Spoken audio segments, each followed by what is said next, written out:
Hi everyone, my name is Elizabeth, and if you're new here, I'm on a journey to break the Guinness World Record for the fastest female marathon with multiple sclerosis at the Chicago Marathon on October 12th. It has been a journey. I've just finished up week 4 of my training for the race. The current record is at 3:53:02, and I'm looking to totally shatter that by 38 minutes by running a 3-hour and 15-minute marathon. It's a high bar for me. I've never done that before. It will be a major PR by about 5 minutes, but I have confidence that I can do this. I believe in myself, and I was diagnosed with multiple sclerosis in 2022. So this is something that means a lot to me. I want to take you guys through a week of training en route to break that world record. I was coming off of a crazy weekend. I was in Montana for one of my best friend's weddings.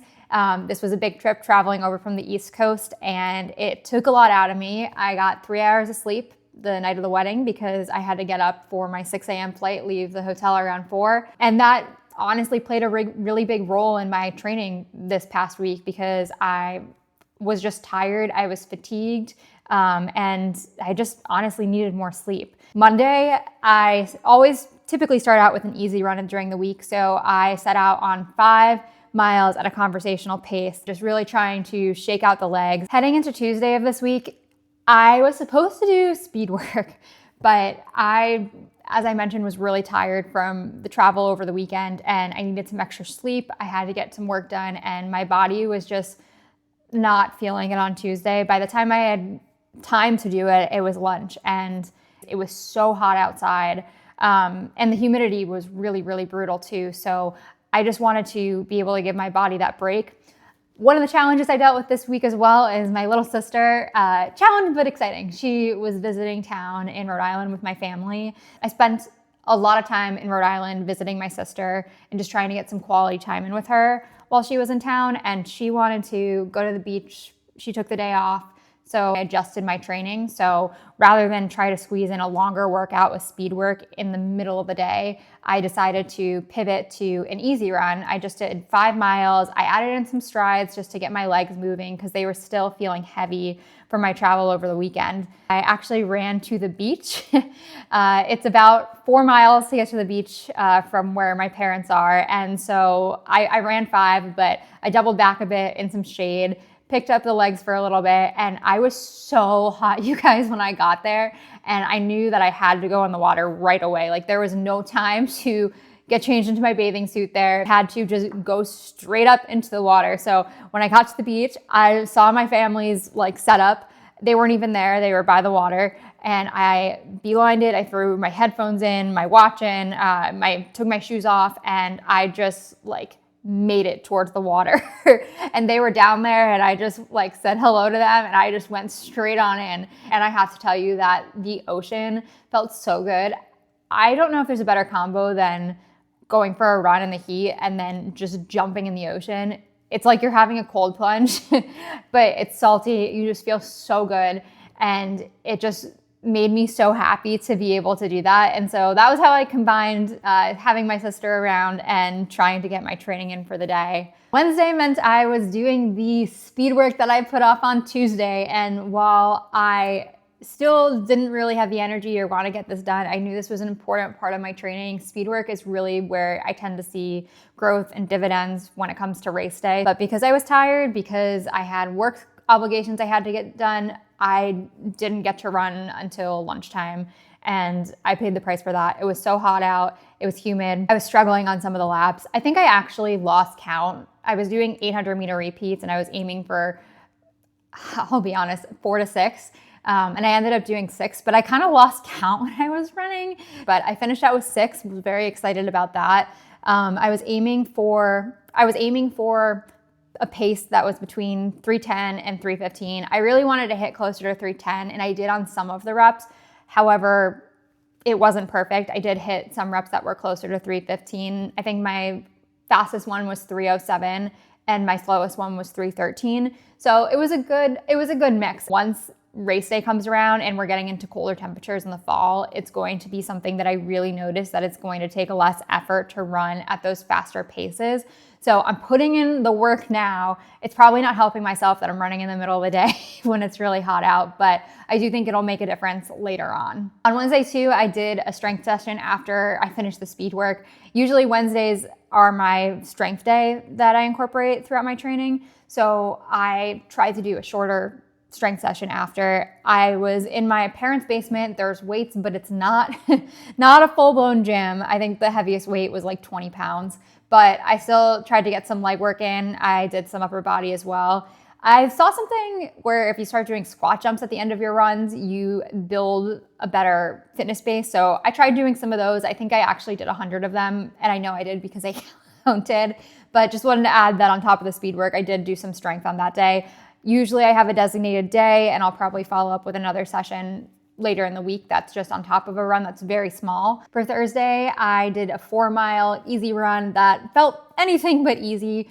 It was pretty humid out and my legs were feeling themselves after all of the hard miles I put in the day prior and even the beginning of the week, because I was planning to originally do my speed work on Tuesday and a rest day on Wednesday. But I knew it was something that I still wanted to get more miles in and, try to move more on tired legs. So I did those 4 miles and they were humid. They weren't easy, but I got them done. Waking up on Friday, it was time for a true rest day. I knew my body needed it. So I just kept things very simple that day. I went on a walk with my mom and my sister before she left and headed back to Charlotte, but wanted to enjoy the last quality moments that I had with her while she was in town visiting. And my legs thanked me because I had a 16-mile run coming up on Saturday. I wish I could tell you that I was a rise and grind kind of girl, but Saturday was not the case for me. My husband was coming to Rhode Island to meet up for a long run and spend some time. So we started running, I think it was probably around 11. It was really late. And for 16 miles, that's a lot of time that you're going to be on your feet. At least for me, that's at least 2.5 hours. We were running in the heat of the day. It was a little less humid than it's been. This was the longest run that I've done since I ran the London Marathon in April. So I was a little nervous about this run, honestly. Like, I wanted to be able to get those miles under my belt. I felt like I really needed it to be at this point. And I also wanted to be able to incorporate some faster paces to see what that was like for me. So I broke the workout into a couple different sections. I actually recorded a lot of that long run as I was struggling. So I'm going to show you those to take you through it. Currently on our warm up, we're doing 4 miles to start out easy. And then we're doing 2 3-mile at marathon pace sprinkled in. So from there, we'll do 3 miles faster at like a 7:20-ish pace. And then 2 miles in between. And the other rep and cool down until the end.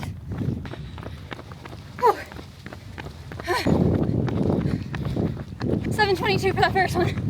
I've had a really bad cramp. I gotta stop.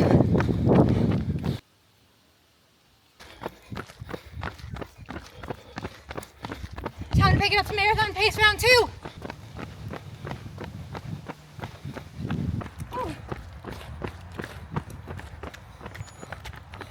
16 miles done, baby. Woo! Finishing up on Sunday, it was a much needed rest day after that long run. My legs were feeling it. So just kind of kept the day pretty lazy. It was overcast, made it nice to have an easy just afternoon at home. Got a lot of work done, a lot of editing done. You might not think it, but when it comes to content creation, there's a lot of stuff that happens behind the scenes. So I am always working. And I was happy to be able to have some quality time just with my husband, who I hadn't seen all week because I was with my sister and my mom. My husband, Matt, and I are currently dog sitting, so we did take Chance for a walk to be able to get some blood flow to our legs, but it was a nice way to close out the week because my body just really needed a reset. Looking ahead to week 5, I have a 10-mile race on Friday. It's the Blessing of the Fleet road race in Narragansett, Rhode Island. It's honestly just a really fun race. The weird quirk about it is that it starts at 6 o'clock at night, so it's very different from other races. However, the fun part is that it ends at a carnival. There's, food trucks and live music and a beer tent, and it's just a lot of fun. So it's one of my favorite days of the year, but the 6 o'clock time does always get me. It doesn't matter how many times I do it. So the way that we're structuring this week, it's going to be a down week to be able to allow myself to race and get a gauge on where my fitness is. Because it's at 6 o'clock, it also tends to be still really hot out. So just something to keep in mind. I will push it, but I'm also going to be cognizant of the heat. I think when I looked, it said 93 for the high. So we'll see how that ends up shaking out closer to. This week, I'm going to structure it so there's an easy run on Monday. I'll do a hard speed session or a fartlek run on Tuesday. That will be like the last time that I'm really going on my legs and just trying to get some faster paces in before the race. I'll probably take a rest day on Wednesday if I had to guess, and then do a quick shakeout on Thursday before the race and another easy run over the weekend. So it's going to be a fun weekend coming up. I appreciate you guys tuning into all of my training for the Chicago Marathon as I'm looking to break that Guinness World Record for the fastest female marathon with MS on October 12th. It means the world to me. So please don't forget to hit the subscribe button. Anything you can do, like, comment, share, I would really, really appreciate it. It means the world to me that you guys are here as I'm taking on this challenge, and I will break that record on October 12th.